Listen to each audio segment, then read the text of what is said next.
সূত্রে আমি ওই শিলপিল্লে ভগবানের কথা বলি। কি নাম বললাম? শিলপিল্লে ভগবান। শুনেছেন কখনো এই নাম? এটা দক্ষিণ ভারতে শিল মানে পাথর, আর পিল্লে মানে নোড়া। পাথরের নোড়াকে কখনো আমরা কি করে ভগবান বলি, কিন্তু ভগবান হয়েছিল শুনুন। এই দক্ষিণ ভারতে একজন পরম আচার্য রসিক বৃন্দাবনের পরম ভক্ত গিয়েছিলেন। তিনি সেখানে কিছুদিন সাধুকথা, ভগবত কথা পরিবেশন করেছিলেন সাধুমুখে।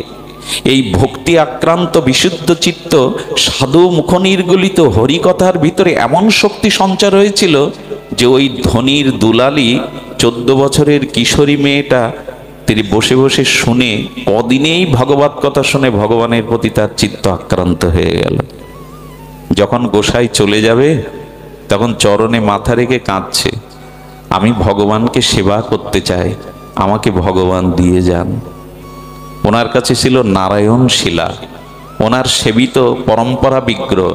বলেন, মা এই বিগ্রহ তো আমি তোকে দিতে পারবো না। বলেন, আমি প্রাণে বাঁচবো না, ভগবানের সেবা ভিন্ন, আমি প্রাণে বাঁচবো না, আমাকে ভগবান দিয়ে যান। সাধু দেখলো এই সরল কিশোরীর মনে আঘাত দেওয়ার কোনো অধিকার, ওর ভিতরে রুচি এসেছে, ওর ভিতরে উৎকণ্ঠা জেগেছে, পিপাসা জেগেছে। উনি কি করলেন জানেন?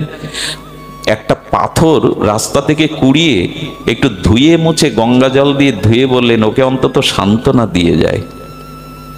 এই নেমা তোর ভগবান। আচ্ছা, তোর ভগবান বললেন আমার ভগবানের নাম কি? গোবিন্দ, মুরারি, মধুসূদন, এরকম তো নাম আছে ভগবানের। উনি বললেন, আমি যদি এটা গোবিন্দ বলি সাধুমুখে মিথ্যা ভাষণ হয়ে যাবে, এটা তো যথাযথ প্রাণ।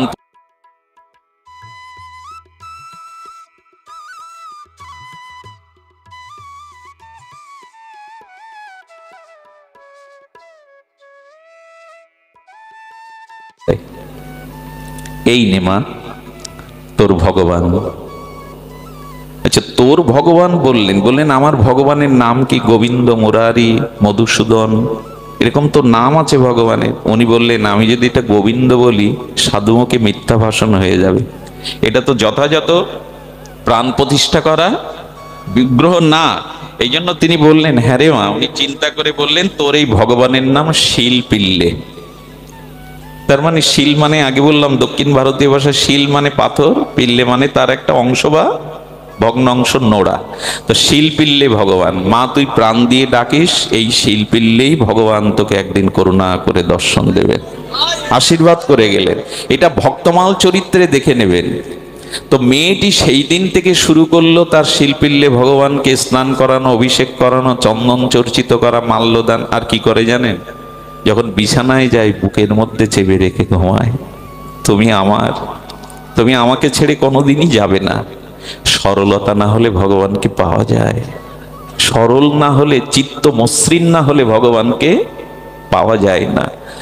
গাও গাও সবে গৌরাঙ্গের গুণ, সরল করিয়া মন। সরল হও। এই সরল প্রাণে এত ভালোবাসা জন্মে গেল। কিন্তু ঘটনা ঘটলো, 1 বছরের মাথায় তার বিবাহ ঠিক হলো। যখন বরবধূ গাড়িতে করে যাচ্ছে তখন দেখছে সেই শিলপিল্লে তার প্রিয় দেবতাকে সে বুকের মধ্যে চেপে ধরে নিয়ে যাচ্ছে, অন্য কোনো দিকে লক্ষ্য নেই। এখন যে তাকে বরণ করেছে পতি, সে বলছে, বারে আমার দিকে তার দৃষ্টি নেই, তার মুখের সংবেদনশীলতা বুকে কি চিপে রেখেছে। বলেন, দেখাও তো তোমার বুকে কি। বলে, এটা হাত আসমন না করে ছোঁয়া। উনি জোর করে কেড়ে নিয়ে দেখলেন কি একটা পাথর, ওনার কাছে তো ওটা পাথর। তখন বললেন, এইটা কেন নিয়ে যাচ্ছ, এটা কি করবে? বলে, এটাই আমার ইষ্ট, এটাই আমার প্রিয় পরম, ওকে ছাড়া বাঁচবো না। এই কথা শুনে এই নাস্তিক তো সে করেছে কি, পাশে নদীর ব্রিজ দিয়ে যাচ্ছিল, সেই ব্রিজের ওপর দিতে গিয়ে ওইটা তুলে নদীতে ছুঁড়ে ফেলে দিয়েছে। মেয়েটা নীরবে নির্বিবাদে অশ্রু বর্ষণ করতে করতে শ্বশুর বাড়ি গেল বটে, জানেন 2 দিন মুখে জলও দেয়নি, কাউকে জানায়ও নি। হে ভগবান, আমি তো তোমায় ছাড়া থাকতেও পারবো না, তুমি যদি আমার কাছে ফিরে না এসো আমি অনাহারে এমনি করে প্রাণ বিসর্জন দেব। তবু এই যে স্বামী ভাবলো কোন উন্মাদিনীকে, কোন আবেগময়ীকে আমি ঘরে এনেছি, সেও বিরক্ত হতে লাগলো। শ্বশুরের কানে কথাটা গেল। শ্বশুর ডেকে বলল, মা কি হয়েছে আমাকে বলো, 2 দিন তুমি এখনো জল স্পর্শ করনি এই বাড়িতে। পূর্ব বৃত্তান্ত ঘটনা খুলে বলার পরে শ্বশুর বিচারশীল ছিল, বুদ্ধিমান ছিল। বলল, মা তুমি জল স্পর্শ করো, আমি বড় বড় ধীবরদের বড় বড় জাল নিয়ে ওইখানটাই তুমি দেখিয়ে দাও, আমি ওই বাক্সটা পাই কিনা। বাক্সের মধ্যেই ছিল, ছোট্ট কুঠির বাক্সের মধ্যে ছিল, আমি খুঁজে দেখি। আচ্ছা, নদীতে ফেলা জিনিস কি পাওয়া যায় 2 দিন পরে? কিন্তু ওকে বোঝানোর জন্য শ্বশুর বড় বড় ধীবরদের জাল ফেলে চেষ্টা করলো, কিন্তু পেল না। স্বামী তখন বলছে, বাবা এর ভাবাবেগকে আপনি প্রশ্রয় দিচ্ছেন কেন? সংসার না ভালো লাগে, ও ভগবানকে নিয়ে থাকুক, আপনি ওকে বের করে দিন। এইসব যখন বলছে, তা বললেন, আমার ভগবানকে যদি আমি অন্তর দিয়ে প্রীতি দিয়ে ভালোবেসে থাকি, আমার ভগবান আমার কাছে আসবে। তখনই এই নাস্তিক একটা প্রস্তাবনা দিয়ে বললে, এতই যদি তোমার ভগবান প্রিয় হয়, ডাকো না, ডাকো না, ও যদি তোমার কোলে ফিরে আসে আমি জানবো তুমি ভগবানের প্রিয় ভক্ত, আমি তোমার ভগবানকে মেনে নেব। নদীর তীরে দাঁড়িয়ে নদীর স্রোতের মতো চোখের জল ছেড়ে দিয়ে বলল, হে শিল্পিল্লে ভগবান, হে প্রিয় পরম, তুমি এসো, তোমায় ছাড়া এই জগৎ আমার কাছে অন্ধকার, আমি বাঁচবো না, তুমি এসো। ঘটল কি জানেন? অঘটন ঘটন পটিয়েছি যোগমায়ার কৃপায় সেই নদীর স্রোতটা যেদিকে প্রবাহ হচ্ছিল, ওর বিপরীত দিকে স্রোত আসতে লাগলো। ওর বিপরীত দিকে স্রোতের প্রতিকূলতা অনুকূলে আসলো, আর সেই বাক্সটা ভাসতে ভাসতে ভাসতে সেই বধূর কাছে এসে গেল। কুলে দাঁড়িয়ে ডাকছে ভগবানকে, তার কোলেই এসে পড়লো তরঙ্গের দ্বারা। বিস্ময় চোখে দেখলো, আর দেখলো আজও সরলতা বিশ্বাসে ভগবানকে ডাকলে ভগবান তার থেকে অদরা থাকতে পারেন না, কখনো থাকতে পারেন না। গোবিন্দ বলেছিলেন, আমি শুদ্ধ ভক্তি সহজে দেই না কেন জানো? অহং ভক্ত পরাধীনে, আমি যাকে ভক্তি দেই আমি তার পরাধীন হয়ে যাই। সে যদি বাজারে আমাকে বিক্রি করতে তোলে আমি বিক্রি হয়ে যাই, আমাকে যদি রশি দিয়ে বাঁধতে চায় আমি বাধা পড়ি। অহং ভক্ত পরাধীন, আমি পরাধীন হয়ে যাই। ভক্তির দ্বারা ছাড়া ভগবান কারো অধীন হন না।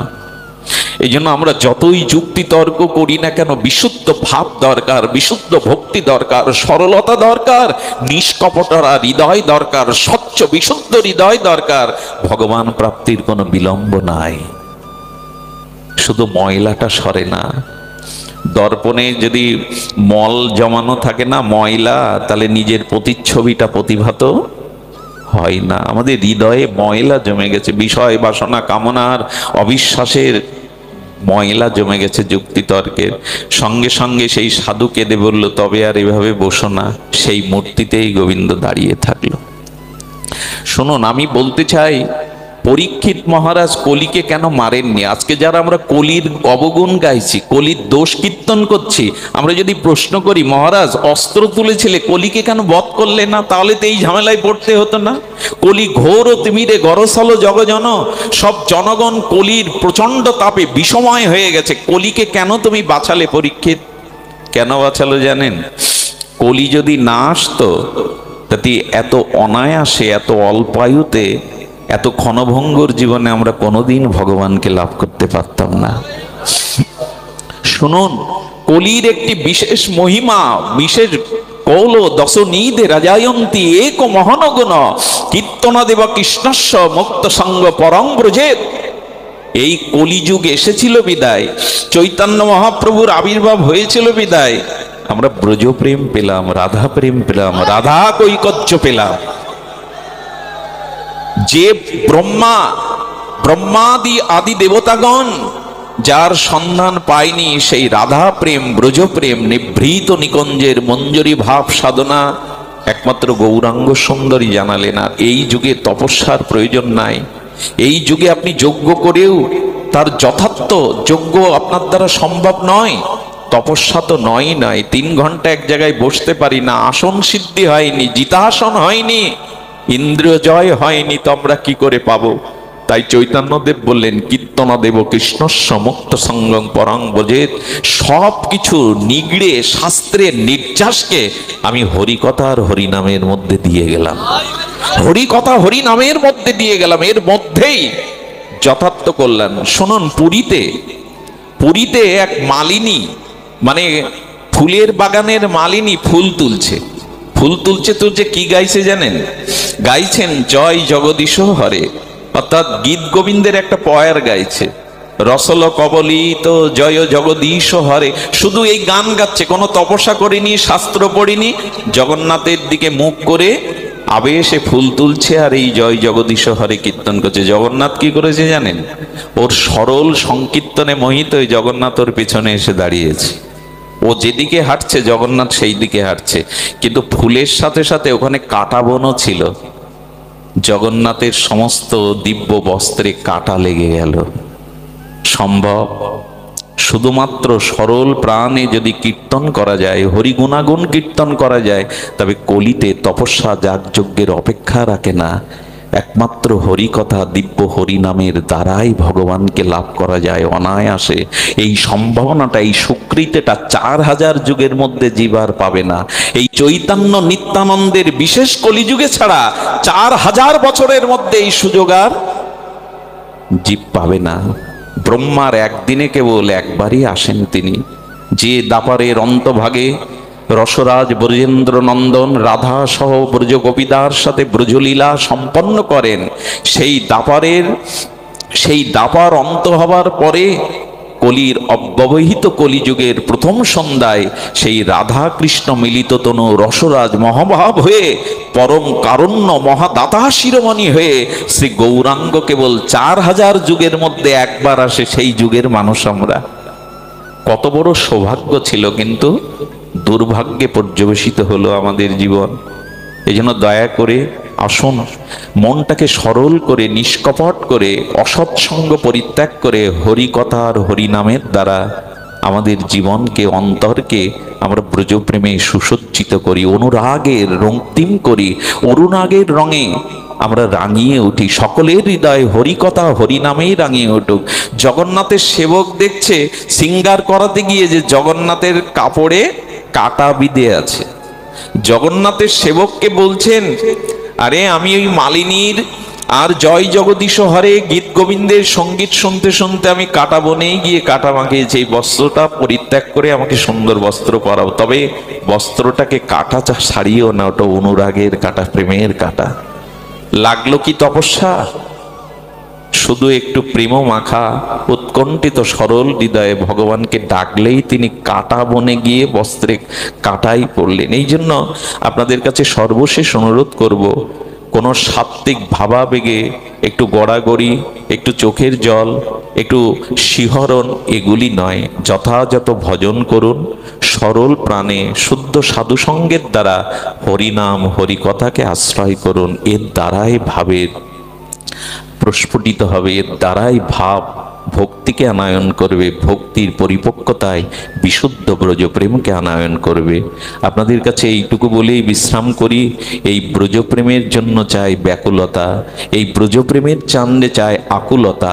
এইটুকু যেন আমাদের হৃদয়ে আসে, একটু ব্যাকুল হয়ে ডাকতে পারি। ওই যে গৌরাঙ্গ বলিতে হবে পুলক শরীর, হরি হরি বলিতে নয়নে বহে নীর।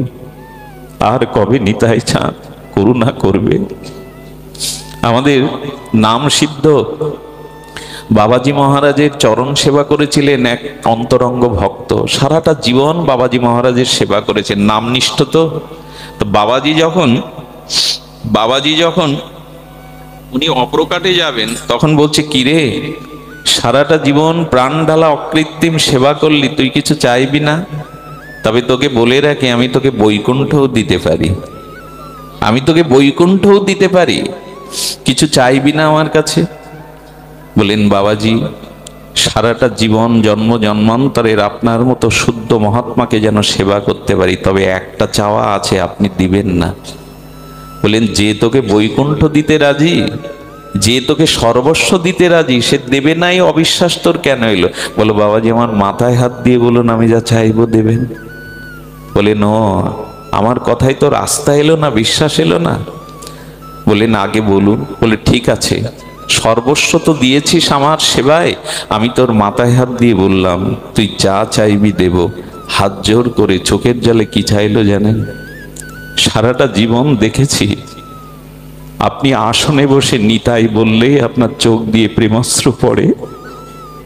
যখনই গৌর বলেন, নিতাই বলেন, অবিশ্রান্ত অবিচ্ছিন্ন তৈল ধারার ন্যায় আপনার চোখ দিয়ে প্রেমশ্রু বিগলিত হয়, ওইটুকু আমায় দিয়ে যান। আমিও যেন নিতাই বললে চোখে জল আসে, যেন নিতাই বললে আমার চোখেও প্রেম বন্যা বয়, এইটুকু দিয়ে যান।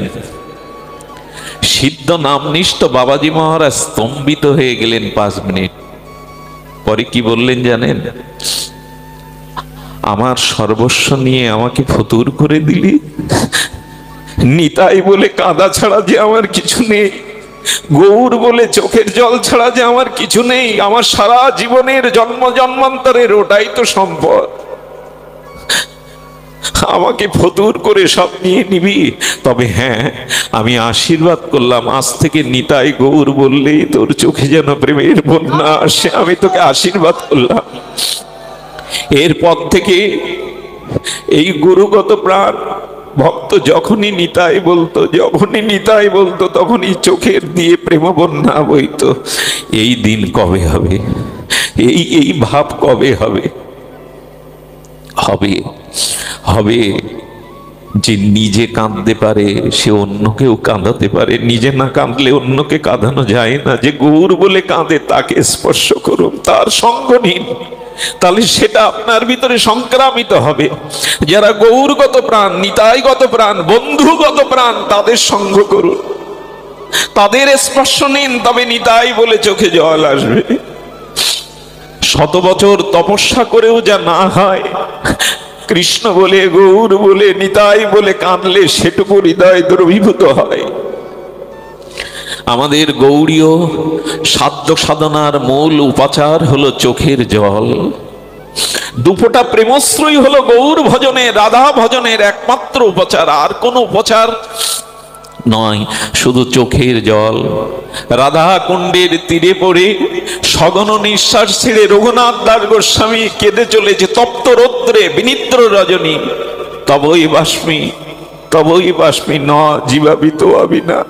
হে রাধে তুমি বিনা মোর কেহ নাই, হে রাধে তুমি বিনা মোর কেহ নাই। রঘুনাথ দাস গোস্বামী রাধা কুণ্ডের তীরে পড়ে রাত দিন কাঁদছে গোসাই, রাত্র দিন কাঁদে গোসাই এই মন্ত্রে, হে রাধে তুমি বিনা মোর কেহ নাই, হে রাধে তুমি বিনা মোর কেহ নাই। বন্ধু সুন্দরের কত প্রেমশ্রু মাখা, অশ্রু বরিশনে মাখা এই রাধা নাম, এই ব্রজ প্রেম, এই যুগল আরাধনা, নিতাই গৌরের পঞ্চতত্ত্বের আমাদের সংকীর্তন আরাধনা। এই জন্য চোখে জল চায়। অদ্বৈত প্রভুর শান্তিপুর থেকে যখন মহাপ্রভু চিরদিনের মতো লীলাচলের পথে, তখন পাখিগুলো কাঁদছে, আকাশ বাতাস কাঁদছে, সুরধ্বনি গঙ্গা কাঁদছে, কিন্তু একজনের চোখে জল নাই, অদ্বৈত গোসাইয়ের। অদ্বৈত গোসাই বলছেন, যাকে কেঁদে কেঁদে ডেকে আনলাম তার চিরদিনের বিদায়ে আমার চোখে কেন জল নেই? মহাপ্রভু তো আর ফিরবে না, জন্মভূমি আর দর্শন করবে না। সন্ন্যাস নিলে একবার জন্মভূমিতে আসা যায়, পরে আর আসা যায় না। অদ্বৈত প্রভুর চোখে জল নেই। দৌড়ে গিয়ে দাঁড়াও, দাঁড়াও গৌর হরি দাঁড়াও, এই জগৎ তোমার জন্য কাঁদছে। নবদ্বীপের প্রতিটি বৃক্ষ লতা, প্রতিটি পশু পাখি, গৃহপালিত গাভী মাতা সবাই কাঁদছে, ধূলিকণাগুলো কাঁদছে। লক্ষ লক্ষ তোমার অনুরাগী বিরহ ব্যথায় কাঁদছে। সচিমা পড়ে আছে দোলায়, বিষ্ণুপ্রিয়া ঘরের মধ্যে বুক ভাসাচ্ছে।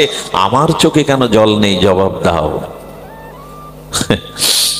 মহাপ্রভু একটা আঁচল দেখালেন, আঁচলে একটা গিট দেখিয়ে বললেন, আচার্য আমি আপনার চোখের প্রেমের অশ্রুটা গিট দিয়ে বেঁধে নিয়ে যাচ্ছি। আপনি যদি কাঁদেন নবদ্বীপ ভক্তদের কে বাঁচাবে, কে সান্ত্বনা দেবে সচিমাকে? তাই আপনার কান্নাটা, প্রেমটা আমি গিট দিয়ে বেঁধে যাচ্ছি। চরণে পড়ে অদ্বৈত প্রভু বললেন, কে সান্ত্বনা পাবে জানি না, কে কাকে সান্ত্বনা পাবে জানি না, তবে গিট খুলে দাও যাতে গৌর বলে আমার চোখে অশ্রু আসে। প্রভু আমি গৌর বলে কাঁদতে চাই, গিট খুলে দাও। ভক্তবাঞ্ছা কল্পতরু গৌরানা নিধির, আর সেই আবেদনে তিনি গিটটা যেই খুলে দিলেন, সঙ্গে সঙ্গে গৌর বলতে বলতে অশ্রু বরিশন করতে করতে ধুলাতে পড়ে গেলেন আচার্য প্রভু। আমরাও প্রার্থনা করি যেন গৌর বলতে দুফোঁটা প্রেমশ্রু ঝরে।